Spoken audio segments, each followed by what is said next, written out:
Sakit dan rasa pedih semasa kencing.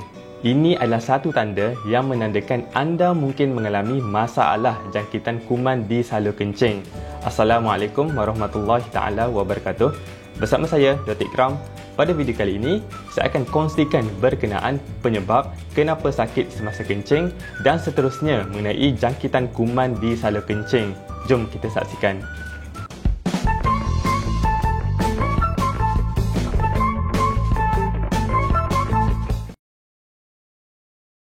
Terdapat beberapa penyebab ataupun punca kenapa berlakunya sakit semasa kencing. Yang pertama iaitu jangkitan salur kencing. Untuk topik ini, saya akan huraikan lebih lanjut nanti. Keadaan kedua iaitu batu karang. Batu karang akan menghalang dan mencederakan salur kencing. Ini seterusnya akan berlakunya keradangan di sini. Pesakit akan komplain sakit di bahagian tersebut. Nak tahu lebih lanjut mengenai penyakit batu karang, anda boleh saksikan video saya sebelum ini berkenaan penyakit batu karang dan link tersebut saya letakkan dekat description di bawah. Keadaan ketiga yang mungkin boleh menyebabkan sakit semasa kencing iaitu adanya halangan di salur kencing. Contoh penyakit yang mungkin berlaku iaitu benign prostate hyperplasia iaitu BPH. Ianya berlaku pada lelaki yang berumur dan mengikut statistik seramai 50% lelaki yang berumur lebih daripada 70-an akan mengalami masalah ini. Prostat yang besar ini akan menghalang dan akan menyebabkan rasa sakit kepada pesakit. Keadaan keempat iaitu kanser. Kanser juga boleh mengakibatkan rasa sakit semasa kencing. Kita pergi kepada antara penyebab utama berlakunya sakit semasa kencing iaitu jangkitan salur kencing. Bagi jangkitan ini, ianya boleh berlaku di mana-mana saluran kencing. Tak kisah sama ada benda itu berlaku di bahagian atas salur kencing ataupun di bahagian bawah salur kencing.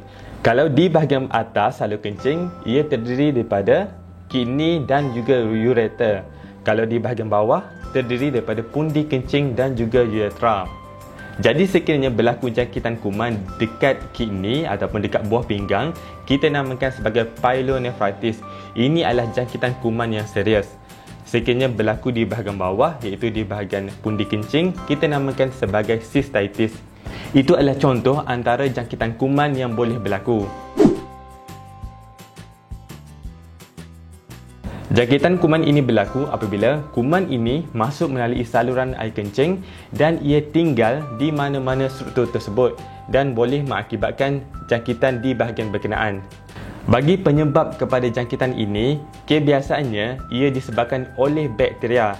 Jarang kes urinary tract infection ini disebabkan oleh virus ataupun fungus.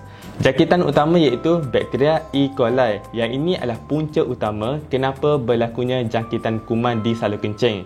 Kuman kedua yang boleh mengakibatkan jangkitan di salur kencing iaitu Staphylococcus saprophyticus. Ia boleh mengakibatkan 5 hingga 10% kes jangkitan kuman di salur kencing. Bagi rawatan kepada penyakit ini, kita mesti melihat terlebih dahulu punca kenapa berlakunya kencing sakit. Ujian kencing akan dibuat bagi memastikan betul ataupun tidak diagnosis tersebut dan rawatan yang betul akan diberikan kepada pesakit. Dan sekiranya kalau betul ataupun confirm diagnosis berkenaan ialah disebabkan oleh jangkitan kuman, maka antibiotik akan diberikan kepada pesakit. Ubat ini akan mematikan kuman di bahagian salur kencing dan akan melegakan simptom-simptom yang dialami oleh pesakit. Ubat kedua iaitu ubat untuk alkalikan air kencing ataupun urinary alkalinizer. Sama juga macam antibiotik, ia akan membantu membunuh kuman di bahagian tersebut. Yang ketiga, minum air dengan banyak.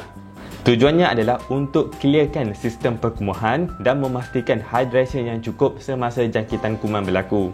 Sebenarnya, lagi elok kita mencegah sebelum terjadinya penyakit ataupun jangkitan salur kencing. Antara langkah pencegahan yang boleh dilakukan ialah anda kena bersihkan betul-betul tempat buang air kecil dan buang air besar. Pastikan kedua tempat ini dibersihkan secara betul dan juga sempurna. Yang kedua iaitu elakkan seks bebas. Benda ini akan menyebabkan risiko yang tinggi untuk berlakunya jangkitan salur kencing. Yang ketiga, minum air dengan banyak. Dan tips terakhir yang saya boleh kongsikan iaitu jangan tahan air kencing. Sekiranya mahu pergi tandas, pergi direct dan jangan tertangguh.